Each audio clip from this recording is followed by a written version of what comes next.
Una famiglia di Rende è rimasta chiusa in casa per 20 giorni credendo di essere rimasta contagiata dal virus. Succede che il nucleo familiare, composto da 3 persone, si è recato in un laboratorio privato per sottoporsi al test rapido che ha dato esito positivo. I 3 lo hanno ripetuto 5 giorni dopo, ottenendo lo stesso risultato. Decidono allora di mettersi in autoquarantena.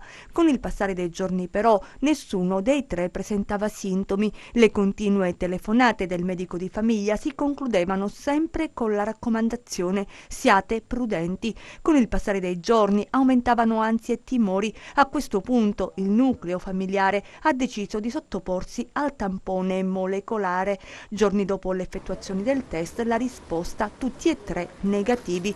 Non contenti di ciò, hanno approfondito l'indagine con un test sierologico e qui la sorpresa: mai contagiati dal virus. Una brutta storia che avrà strascichi legali, se è vero che la famiglia si è rivolta a un avvocato per denunciare il laboratorio presso il quale hanno eseguito il test rapido. Il messaggio con il quale ci hanno informato si conclude con parole di rabbia e amarezza. Ci hanno tenuti prigionieri in casa, impedendoci di andare a lavorare senza un motivo, visto che dai successivi esami effettuati è emerso che nessuno di noi 3 ha mai contratto il Covid. Chissà quanta gente è stata ed è nelle nostre stesse condizioni.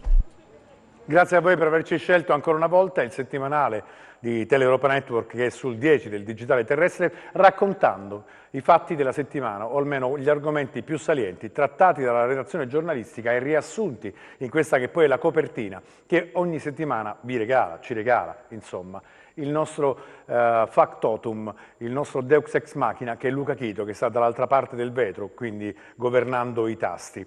Bisogna salutarlo, perché poi è lui che potrebbe fare dispetti o meno. Come dispetti a questo mondo ce ne sono tanti, di diversa natura, perché probabilmente il virus avrebbe dovuto migliorarci, avrebbe dovuto migliorare quello che era il rapporto tra gli esseri umani. Quello si era detto sin dall'inizio: certamente verremo fuori da questa pandemia in maniera più lucida, probabilmente anche rispetto ai rapporti umani, ma in questo momento le nazioni, la nostra nazione soprattutto, sembra abbastanza confusa da un punto di vista politico, dove a livello nazionale c'è un Movimento 5 Stelle che sta immerso dalle carte bollate, dove c'è una destra che cerca di capire il leaderismo con le percentuali che si abbassano dalla Lega, si alzano sui Fratelli d'Italia, sono titubanti in Forza Italia, la sinistra che non c'è in Italia e che prova a fare all'amore con il partito delle carte bollate e quindi con i 5 Stelle, con un civismo rispetto poi ai territori e alle regioni che prova ad affacciarsi, a capire, ad annusare qual è l'aria per cercare una posizione. Ma intanto qual è il problema che questa settimana, dopo il 25 aprile e il 1 maggio, ci restituisce la nostra nazione? Che nei primi mesi dell'anno, siamo quindi ancora ai primi giorni di maggio, sono morte circa 200 persone per lavoro. Questo è successo in questa settimana con operai, una donna in particolare che lavorava nel manifatturiero tessile, dove bisogna usare per l'appunto le mani e dove c'è la filiera produttiva, una delle più importanti e rappresentative della nostra nazione. Cosa bisogna fare per tutelare il lavoro? Cosa bisogna fare per cercare di far progredire una nazione? Perché serve un ragionamento sul lavoro e sulla pari dignità, serve un ragionamento di rinascita anche da un punto di vista culturale, perché solo così probabilmente ci si potrà riscattare e cercare nuova strada, nuova linfa vitale, nuove vie verso il progresso. E poi le grandi opere di cui si parla in Calabria, il ponte sullo stretto, l'alta velocità, quando sappiamo noi che siamo addirittura annichiliti nel pensare al semplice fatto di poterci spostare da una provincia all'altra. Tanto è malmessa la nostra viabilità interna. Ma passiamo agli argomenti della settimana. Covid, ok, a che punto siamo? Sentiamo questo primo blocco di servizi. Non bisogna illudersi né abbassare la guardia, ma in provincia di Cosenza c'è qualche segnale positivo che lascia pensare ad un calo dei contagi. L'analisi degli ultimi 7 giorni è confortante. Abbiamo avuto un aumento dei casi subito dopo Pasqua. Questo aumento ha raggiunto il picco, nella seconda settimana dopo Pasqua, poi è cominciata la discesa. Nell'ultima settimana abbiamo registrato complessivamente in provincia 895 casi, quindi rispetto ai 1414 della settimana precedente. Questi sono i dati che l'ASP consegna alla Protezione Civile, lievemente difformi da quelli inseriti nella piattaforma sulla quale si basa l'assegnazione del colore alle regioni. Nessun giallo per l'ASP, si tratta solo di comunicazioni più complesse e quindi macchinose. Tornando ai contagi, sia a livello nazionale che locale si registra un aumento dei casi nella fascia 0-18 anni e un calo in quella degli over 70. Sarà già l'effetto del vaccino? In Italia, nella settimana dal 5 al 18 aprile, che sono gli ultimi dati disponibili, la percentuale dei contagiati è del 12,20, da noi è del 10,2%, quindi diciamo che un lieve calo nelle persone con 70 anni e più noi lo abbiamo osservato.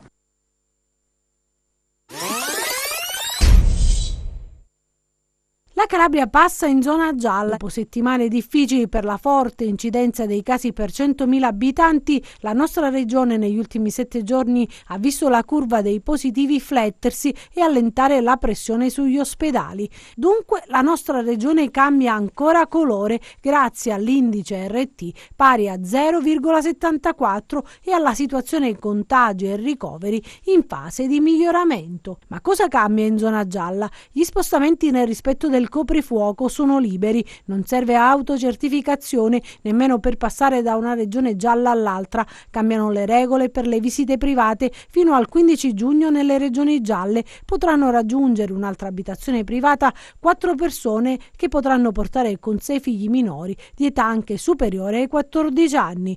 Nuovi criteri di riapertura per bar e ristoranti che potranno ospitare clienti a pranzo e a cena purché all'aperto. Si potrà stare soltanto seduti al tavolo, massimo 4 persone, a meno che non si tratti di conviventi. La distanza è fissata ad 1 metro. Restano chiuse palestre e piscine, ma dal 15 maggio sono consentite le attività delle piscine all'aperto e dal 1 giugno quelle delle palestre. In zona gialla torna il calcetto tra amici con partite consentite solo nei campi all'aperto e divieto di utilizzo degli spogliatoi. Riaprono al pubblico anche cinema, teatri e sale concerto e live club. È necessario che ci siano posti a sedere preassegnati e una distanza di almeno 1 metro l'uno con l'altro. La capienza massima consentita è del 50% di quella massima autorizzata e comunque non superiore a 500 spettatori al chiuso e 1000 all'aperto. Quindi il colore che aspettavamo da tempo per la ripartenza delle attività economiche, o almeno per talune di esse, perché non è normale pensare, per esempio, su quello che sono le ultime battute di questo servizio relativamente ai teatri, che con le regole, con quello che è stato predisposto ovviamente contro la pandemia e il diffondersi del virus, un esercente possa gestire veramente con la riduzione di capienza le spese a cui va incontro per la disinfestazione dei locali, per gli ausili, per il distanziamento, per l'utilizzo parziale delle poltrone, a procedere almeno al momento con una programmazione in continuità. Ma capiremo intanto cosa succederà man mano che la situazione ovviamente va avanti, perché si è ridotto l'RT, si sta aumentando la vaccinazione, ma capiamo rispetto allo scorso anno cosa succede anche in un caso di focolaio. Un operatore di Villa Flora in tuta bianca si avvicina a noi per spiegare qual è la situazione. Nella struttura per anziani di Castrolibero è scoppiato un focolaio importante che ha coinvolto ospiti e dipendenti. Scene già viste in questo anno di pandemia. I NAS che controllano i locali, il personale che di concerto con l'azienda sanitaria isola i soggetti positivi per evitare che il contagio si diffonda ulteriormente. C'è una differenza però rispetto ai focolai accertati nei mesi scorsi. Stavolta sia gli operatori sanitari che gli anziani avevano ricevuto il vaccino. Prima e seconda dose. Tra i 24 ospiti sono 23 positivi, ma attualmente le loro condizioni di salute sono buone. Tutti asintomatici, grazie a Dio. Gli operatori ce ne stanno 2 positivi e gli altri 10 tutti negativi, tra cui io. Noi operatori abbiamo fatto la seconda dose già il 16 marzo. E loro invece? Loro hanno fatto la prima dose il 5 aprile e la seconda il 28. Sono venuti già quelli dell'ASP, stiamo applicando tutte le procedure del caso. Grazie a Dio stanno tutti bene. Ok. Dopo il vaccino solitamente non ci si ammala, ma ci si infetta, per cui il vaccino protegge dalla malattia, dai sintomi clinici, bloccando il virus nel momento in cui comincia a replicare dopo l'ingresso nel nostro organismo. Per cui da quando entra il virus a quando le nostre risposte già preformate dal vaccino entrano in gioco ci vogliono 3-4 giorni nei quali noi siamo capaci di essere infettanti anche per altri, ci infettiamo regolarmente, però poi interviene l'immunità che abbiamo richiamato con l'infezione e quindi questa immunità che è stata generata dal vaccino ci protegge da ogni sintomo e dalla malattia. Quindi è giusto che sia così, come in tutti i vaccini c'è una protezione dalla malattia, ma non c'è ovviamente una protezione nella fase iniziale dall'infezione. Ci può essere qualche problema, io sono contento che siano tutti asintomatici, però siccome parliamo di persone che possono essere anche anziane, il vaccino non è ugualmente efficace in tutti i casi, infatti danno un'efficacia intorno al 90%, che significa che un 10% può non sviluppare quelle risposte immunitarie idonee a contrastare un'infezione virale. Abbiamo visto nella nostra esperienza che gli anziani sono quelli che sviluppano meno risposte immunitarie al vaccino rispetto ai giovani, quindi potrebbe fra gli anziani esserci qualcuno relativamente scoperto andare incontro a dei sintomi, anche a una malattia vera e propria, quindi non bisogna mai dare per scontato che il vaccino sia al 100% protettivo. Capite quindi, 1 anno e 2 mesi dopo circa da quello che poi è stato l'inizio della fine, cioè del disastro, di ciò che ci ha portato a vivere 1 anno in una condizione inusuale, con il distanziamento sociale, con tutte quante le problematiche che adesso sono state connesse, cosa cambia a distanza di 1 anno e 2 mesi con la somministrazione delle dosi del vaccino? Quindi, lo ha detto un'eminenza in merito, e quindi bisogna auspicare e provare ad aumentare le somministrazioni dei vaccini per cercare di venire fuori da questa situazione di stallo. E a proposito di questo, occupiamoci di ciò che è accaduto nell'ultimo Vax Day in Calabria. La Calabria scende di nuovo sotto l'80% delle dosi di vaccino somministrate. Nella classifica nazionale la Calabria è al penultimo posto, peggio di noi solo la Sicilia che è al 78,3%. Eppure con i Vax Day si sperava di accelerare nella somministrazione dei vaccini. Alta l'affluenza nei centri vaccinali, probabilmente però c'è qualcosa che non va nella trasmissione telematica dei dati, ma è anche vero che in Calabria ancora si deve completare l'immunizzazione per gli over 80 e i fragili. Bisogna dunque recuperare al più presto i ritardi accumulati, anche perché il virus corre, le varianti preoccupano e ci sono diversi comuni in zona rossa.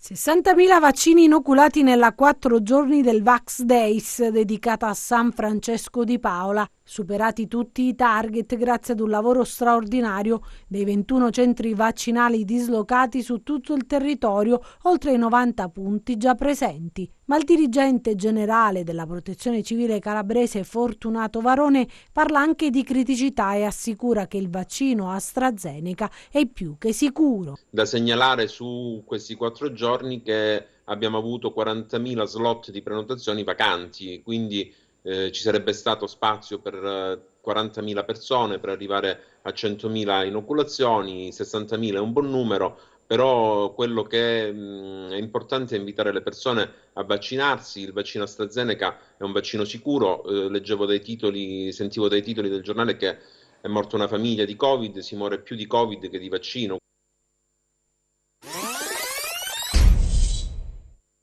Anche nel centro vaccinale di Lattarico in molti hanno rinunciato al vaccino a vettore virale, ma tanti invece sono pronti a farselo somministrare. Sicuramente la gente è diffidente perché tutti quanti pensano, alla maggior parte delle persone che vengono a vaccinarsi arrivano con le certificazioni di trombofilia che è una delle controindicazioni al vaccino AstraZeneca, e quindi difficilmente si sottopone alla vaccinazione. Poi c'è gente, per esempio c'è una richiesta enorme di giovani che che si vorrebbero sottoporre volontariamente alla vaccinazione AstraZeneca, che chiaramente non è possibile perché ancora non è autorizzata, almeno fino ad oggi. Terminati i Vax Days si è tornati alla normalità, ma rispetto al primo periodo si vaccina a ritmo più sostenuto. Nel centro di Lattarico, che serve diversi comuni dell'area, si riescono a somministrare 500-600 vaccini al giorno.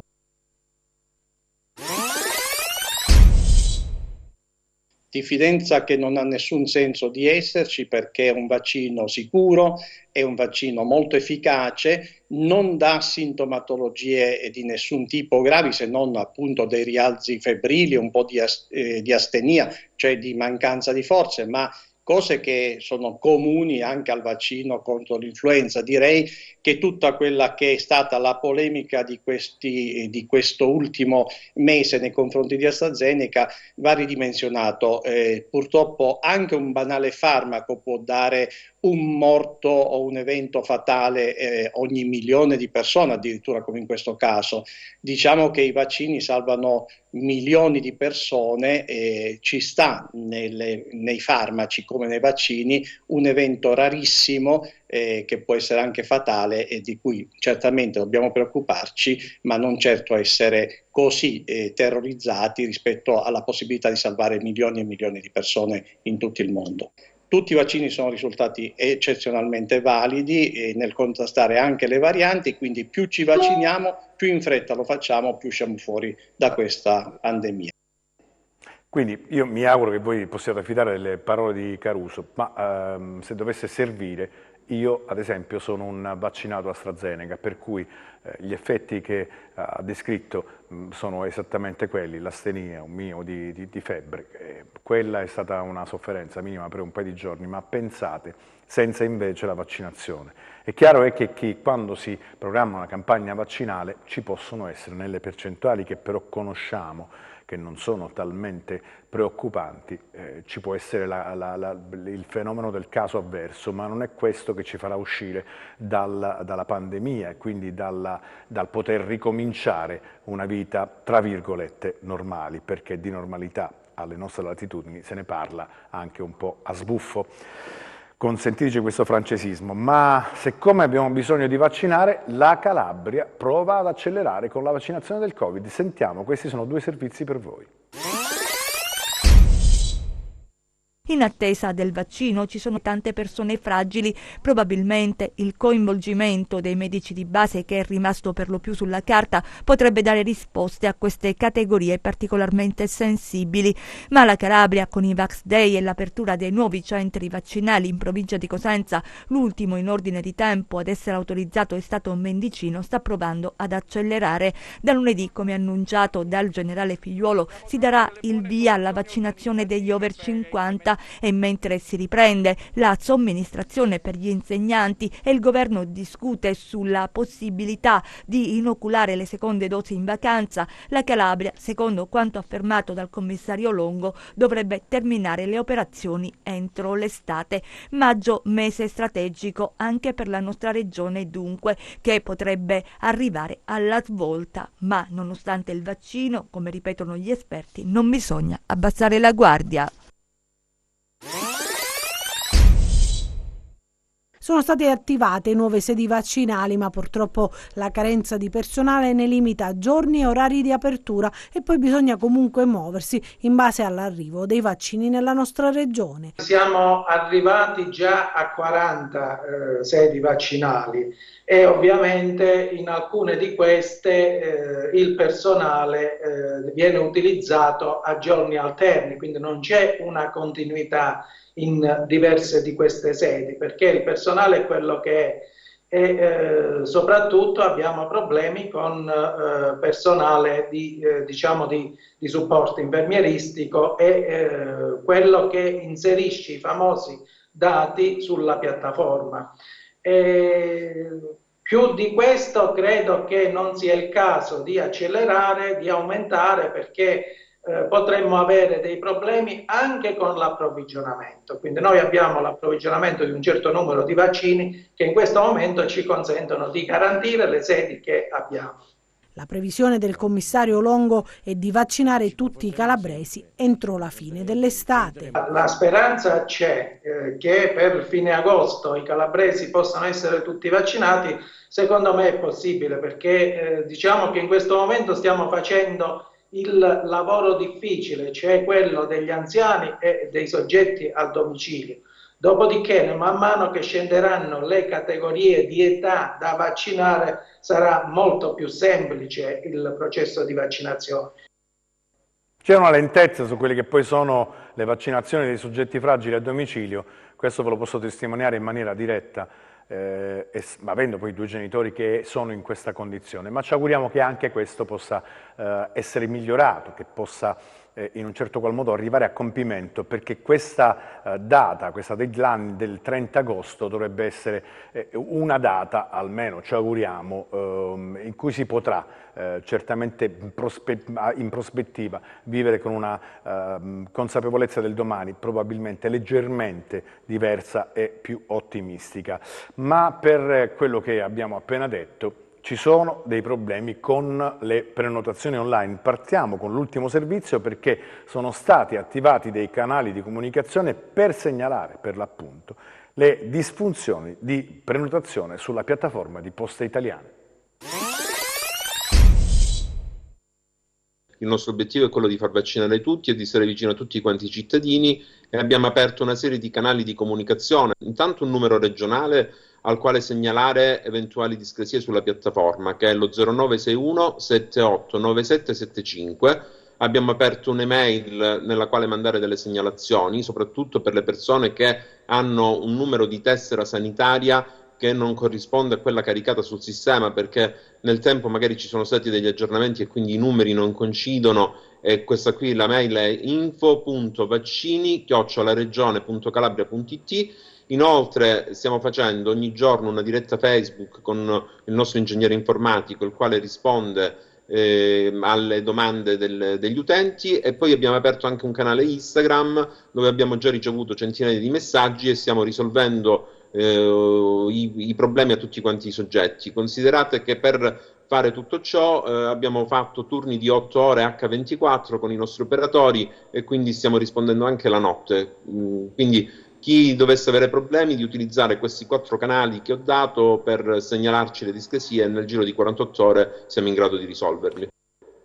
La prossima settimana vi darò risposta anche sul fatto delle 24 ore, dell'H24 con i turni da 8 ore, perché ovviamente proverò a fare in tal senso il tentativo di riaggiustare questa situazione, giusto per vedere se poi ciò che dice Varone corrisponde al vero, augurandomi che questo ovviamente possa corrispondere a ciò che ha appena detto, ma per tutti quanti i calabresi, soprattutto per i soggetti fragili, per coloro i quali addirittura non possono essere vaccinati perché sono chiusi dentro una casa. Pensate alla nostra sofferenza dopo un anno, pensate a quella della gente che ha problemi di mobilità, di potersi muovere, di poter deambulare.